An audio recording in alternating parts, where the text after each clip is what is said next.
one of my all-time favorites. Of course, you all know that I love the Football Manager series, and specifically, we got another episode of Mr. Unemployable to throw up on YouTube, so I'm gonna bash this thing out, then we'll get into the fun stuff. So stand by, everybody.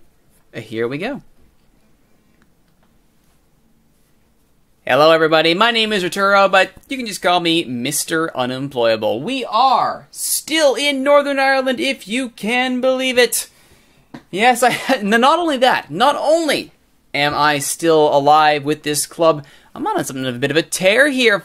4-1-0. We are so far invincible, along with Linfield, who is perfect at 5-0-0. We are one of the 2 undefeated teams left in the Northern Irish Premier League. Now, the question is, will that be the same after today's featured match against the always tough Cliftonville FC? Always a tough team, never a simple match. But we'll get to that in just a second. First things first, a little bit of nationalistic pride here. Let's see what's been happening with Canada at the Gold Cup. Of course, they are currently in World Cup qualifications in the 4th round, 2 matches to go. They control their own destiny, picking up points against Mexico and the U.S. Not easy by any stretch of the imagination. Will keep them above Honduras and get an automatic qualification spot. Worst case scenario, they go into the Oceania playoff, assuming Jamaica does not rock it up and steal it from them. So how did Canada do in the Gold Cup? You might be asking yourself. Well, they made it all the way past the semis. They made all the way to the finals, where they lost 1-3 to Mexico. A little bit of revenge for that 3-2 shocker in the group stage. Not the worst thing in the world. Not the worst thing in the world by a long shot. Very good showing by Canada. A runner-up at the Gold Cup. Something to definitely be proud of as well, for being honest here. If we go to the 2017 Gold Cup and take a look at the awards, the MVP, of course, went to Javier Chicharito Hernandez. Not a shocker there at all. Best goalkeeper, Guillermo Ochoa. Again, not a shocker there. Best 11, however. 2 Canadians making the best 11. Jonathan Osorio and Nick Ledgerwood. Ledgerwood making it as a right back, which is a little bit shocking, but okay. Let's go with it. Meanwhile, at the club level, that's the update on the country level. At the club level, the transfer deadline has passed. We are locked into our squad, and finally, we have a midfielder. Now, I've been trying to get a scout to go off and get us somebody good, but for some reason, our first-team ball-winning midfielder assignment is stuck in preparing, and it's been stuck there for quite a while. So I'm guessing this is a bug of some sort. I'd like to know why. But it would be nice to have my scouting teams actually go out on their scouting assignments. That is the whole point of setting them up that way. Regardless, one of our old favorites finally came home to roost. It cost me a pretty penny. I had to cut my payroll budget to give myself a transfer budget to do it. But Shannon Klukas has finally come home. I say home. What I mean is that I've been chasing him for years, and he finally agreed to join us. My point is this. We got Jamie McCraner on a free from Linfield. Apparently, he fell out of favor and was transfer listed, if you can believe it. Promising goalkeeper. He's mine now. We have a successor to Elliot Morris, finally. And Shannon Klukas, we had to pay $70,000 to get this guy. We could have had him on a free if he wasn't being so stubborn, but we finally have him, and he is, as advertised, the ball-winning midfielder that I want. His form has been pretty average, 6.8 and 6.6, but then he had an absolute stunner, an 8.6. That's what I want to see against. Well, again, it was against Dergview, so let's not read too much into it. Anyway. That is the state of the squad right now. There was one final thing, and that is Gary Yule and Colin Bell called up to the U21s. Good to see we're still getting some youth representation here on the squad. So let's take a look at the last couple of results very quickly. We'll just glaze over them. We won our first 2 in the Premiership against Warren Point and Dungannon. Not a shocker. The shocker was playing Ian Higgins, which I'm trying to groom up as a goalkeeper. He let in 5 goals in extra time, and we lost. We're actually out of the County Antrim Shield. Again, not a big deal. The board doesn't care, so, you know, the embarrassment of losing to Donegal Celtic will pass. Higgins then let in 5 goals against Ballymena United. We thankfully scored 5 to make it even. We were up at 5-4 at one point, but couldn't see the match out.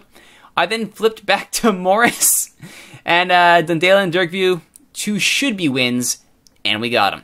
So now the test will be Cliftonville. How do we do against a squad that's always been so good against us? We've got McGuigan starting this one along with Beverland and Bernie.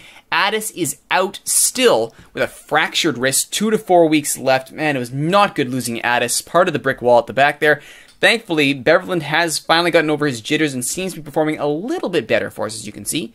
McCown's still a serviceable backup as always. Kane and on the left, and man, I'll be dead in the water if he goes down permanently. Colin Bell and Sheldon Klukas will actually work together in this one, so we'll see how they do in a two-man midfield setup. Danny Hughes, Jordan Stewart, and Curtis Allen making up the top three with McCraner on the bench. He will actually be playing next match in the League Cup against Carrick Rangers. Gary Ewell, Lee Tollin, Kim Nelson, and Ronald Lennon on the bench. Quick look at the scoring charts so far here. I think that's selection info plus. There it is. Current goal scoring leaders, it's actually Danny Hughes with 6 goals in 8 appearances, plus a sub appearance. So he's finally scoring what I'm paying him. Allen behind him with 5, Lennon with 3, Addis with 2, if you can believe it.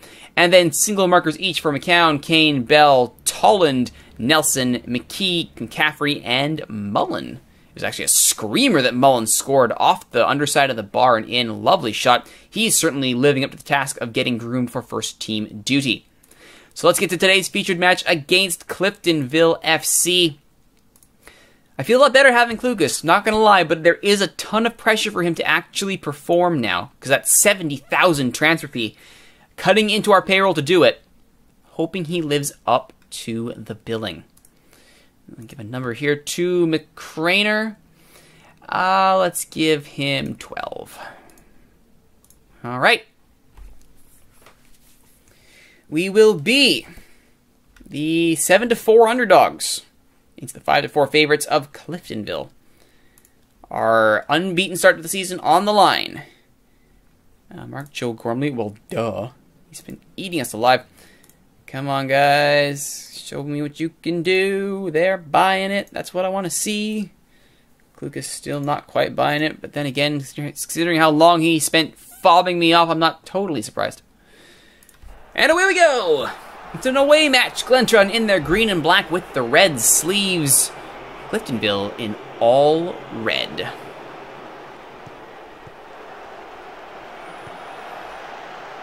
Alright, nothing off the opening kick. That's fine. That's fine. Dade earning himself an early yellow here in the 5th minute. That's good for me. Let Cliftonville be silly with their fouls. Allen's free kick. Oh, it's in! Curtis Allen with the rocket to start things off at the 9th minute. Great free kick from Curtis Allen. Oh my goodness, that's how you want to start. Great strike here. Bends it, actually poorly formed wall here, and Allen taking full advantage of that imperfect set-piece defense. So that's actually 4-0 for Glentron at the 10th minute. Klukas as well in the midfield, but his header is banked off of Stewart, who thankfully recovers from his mistake, and Hughes plays a lovely ball forward to Allen, but he can't quite get there ahead of McGovern. Good hustle there by McGovern to get that ball out to touch. Allen and Klukas now. Playing the 1-2 in the middle. Bell, back heel to Stewart. Pretty little soccer here. Stewart off of Cartney. And nothing happening there, and McCown will move up to the back to keep the ball in play. Nothing further comes of that, though. Guigan, Hughes, Catney, Donnelly, Bernie, Klukas. That's what I want to see. We're actually losing the possession battle here. We're ahead, which is fine. This isn't really a possession-oriented formation anymore. This has been more just be a defensive team, frustrate them. We can hold the ball, great, but it's not necessary. Hughes now gets past the sliding challenge of Knowles. Could have been a bad one if it connected. Fortunately, possession is lost. And Gormley now, inside on McCown. Fails to get to that ball. Will he be punished for it? Donnelly, inside to Knowles, over the bar. That really should have been a goal. 2 clear-cut chances for Cliftonville. One's been blocked, the other's been off target. Some bad luck there. As McGuigan actually takes a bit of a knock. So I think he will come off at the half for Ewell. We're only 21 minutes in. Stewart gets around that challenge. Allen. Oh, McDade. Is that his second yellow? Come on. Come on. Yes! Second yellow. That's going to hurt them big time. Oh, Cliftonville down to 10 men with more than 60 minutes to play. Oh, Winchester, though. Whew. Thank you for that clearance, McCown. That was another clear-cut chance. Dealt with poorly. Thankfully, Beverland is there to show us how to properly clear a set piece. With only 10 men on the pitch, you would think this should not be a problem. With McDade being one of the men off, that helps us quite nicely. Come on, Kane. We've seen what this ref will do. I want us to actually stay on feet here. I don't want the ref. This guy's going to go for 2 yellows very quickly. I do not want to give him a reason to card us. Bell actually does well to win that ball from Gormley. Goes to Morris. Morris with the goal kick. Stewart controls. Allen. Back to Stewart. Allen. To Lucas. Kane.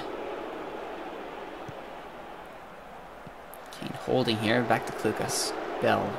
Stewart. Allen. Allen says to Hughes. He's got to be offside, and he is. He was on target, though. So it's an improvement for Hughes. I realize I shouldn't be critical of my team's leading goal scorer, but considering how horrible, or how below average, don't say horrible, how below average he was in the first season, and what I'm paying him, I expect production. Allen brought down by Gowdy. Stewart. Gormley will try to get there, but McCown does well to control that one. Klukas to Stewart. To Hughes. Back to Stewart. Bell. A lot more space in that midfield without McDade, and Bell will go for a run here. Kane to Klukas. Goes all the way wide to McGuigan. This is just schoolyard soccer here from Glentoran. Cliftonville, no answers here. Allen gets his foot on this ball. It's blocked. Bell's follow-up to Stewart. Inside to Allen. Make it 2. Curtis Allen makes no... Oh, he's offside. What? Come on now. Come on. How close was that? So Allen's initial shot is blocked. Oh.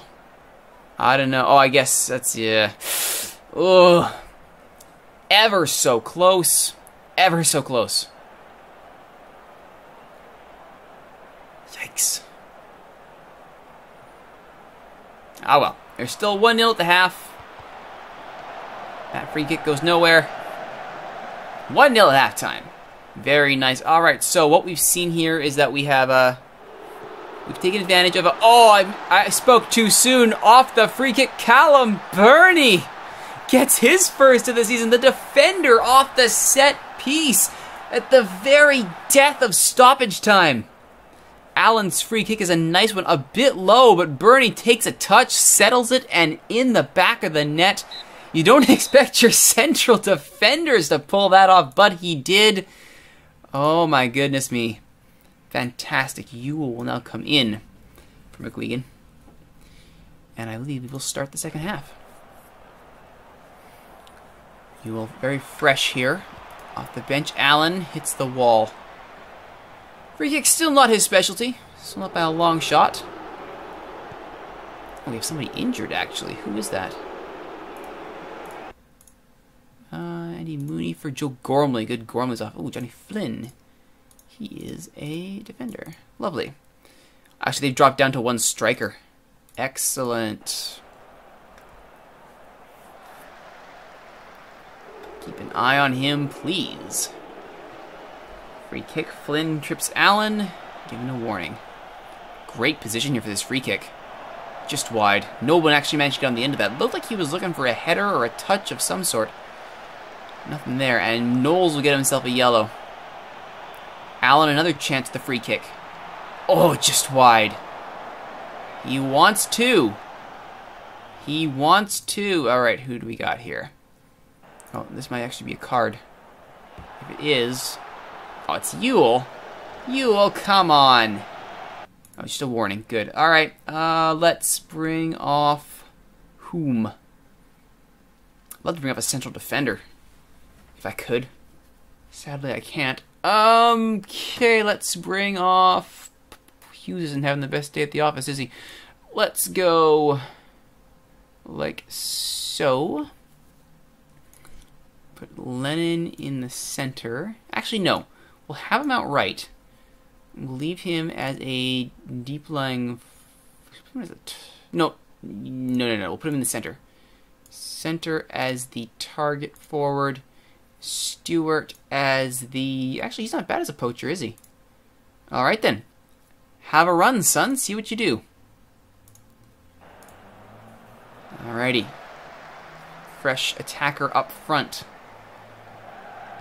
McGovern unmarked. Stellar set piece there from Cliftonville. Poor defending. Now, was he in an offside position? He was right on the shoulder of the last defender there. That was pretty darn close. Well, off the kickoff. Can Glentoran respond? Bell, Stewart, who's playing out wide now. Kane. Inside to Bell, to Lennon. Little ball for Stewart. Back to Lennon, to Allen! Saved by Devlin. That was a good chance there. They don't call it a clear-cut chance for some reason. It's still a shot on target. Ooh, a knock for Colm Bell. I don't like the looks of that. Kane upended Murray. That's going to be a card. Well, that settles that. Tolland in for Kane. Oh, and Johnny Flynn will get himself a card. Cards flying fast and furiously here. In front of the Cliftonville faithful. Donnelly. Cleared. Mooney to Flynn. McGovern. Donnelly. Back to Stewart. Catney to Donnelly. So nice looking cross. Knoll! Oh, just wide. 4 clear-cut chances for Cliftonville. Not having a fun day at the office, that's for sure. Down a man. And the crazy part is they're down a man and they could still... A draw might still be a fair result, all things considered. Thankfully, they just keep on fouling. They just keep on fouling, which works for me. There's the cross, but can't... Oh, just at the near post there. So close. Morris will take the goal kick here with 3 minutes of stoppage time. Ewell, however, is having none of it. Klukas. Bernie. Headed away. Murray now with a chance. Flynn on a card and knocked. Goes long. Beverland is there, but his clearance is a bad one to Catney. Side to Donnelly, to Knowles, to Murray! Well wide by Marty Murray. Nothing really on it there. Catney to Mooney. Nope. Nothing there. Catney to Donnelly. Crossed. Tolland is having none of that. Tolland will take his time and chip downfield. Over the head of Allen, who will run onto it. Stewart now. This is a good-looking break for Glentoran. Could they put the game away here with a third goal? Stewart goes very wide. Crosses! Can't find anybody. I'm going to give the waste time instruction right now. I think it's safe to just kill this game off. Donnelly, over the top. Finds Mooney. Beverland there. Good header. Gowdy. Mooney. From distance. Oh, it was a hopeful shot that. Wasn't far away though, was it? Morris. Catney. To Tolland. Tolland, it's a horrible back pass by Tolland. What were you thinking? We could have killed the game off there. It's a gift, but thankfully they do nothing with it. Cliftonville are dropped 2-1. The unbeaten start to the season continues off the back of an excellent effort from Curtis Allen. Very well done indeed. And actually, Linfield lost to Portadown, who put in an excellent performance, which means there is only one undefeated team in the Northern Irish Premier League, and it happens to be the team coached by Mr. Unemployable. Next time on Mr. Unemployable, we see how far this run can go and if we can pull up a little bit of trees in the Northern Ireland League Cup and, of course, the IFA Challenge Cup. Maybe get back into Europe, clear a few more debts. You never know. You'll have to find out next time on Mr. Unemployable. Thank you for watching, everybody. If you like what you've seen, please be sure to like, comment, subscribe, share, favorite, tell all your friends about the videos being hosted on youtube.ca/steelswords. Of course, you can watch all these episodes as they're recorded live on twitch.tv/Rituro, and you can reach out to me on Twitter at @ThatRituroGuy. Once again, my name is Rituro. Just call me Mr. Unemployable, and we'll see you next time.